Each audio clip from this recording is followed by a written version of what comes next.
Ang buhay natin ay parang emoji lang yan.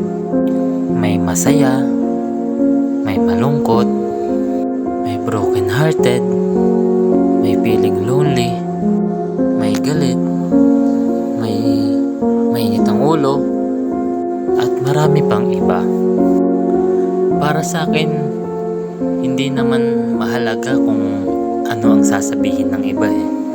Ang mahalaga, kumikilos ka at the same time, nagmo-move forward ka sa iyong buhay.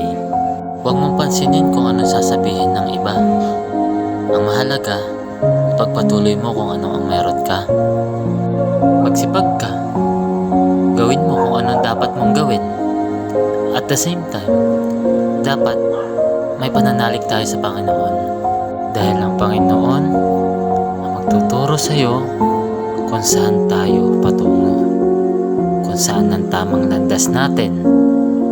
Siya rin na magtutuwid ng mga pagkakamali natin at mga kasalanan natin. At handa niya rin tayong patawarin sa mga nagawa nating pagkakamali at mga kasalanan. Kaya ipagpatuloy mo lang kapatid, di pa tapos ang laban eh. Hanggat may buhay, may pag-asa. Kaya huwag ka susuko, lahat kakayanin. Hindi dapat tayo bumitaw, kasi may pag-asa pa tayo. Ang Panginoon ang tanging pag-asa natin. Sa Kanya lang tayo lumapit. Hindi niya tayo iiwan. At higit sa lahat, hindi niya rin tayo pababayaan. Magtiwala ka lang sa Kanya.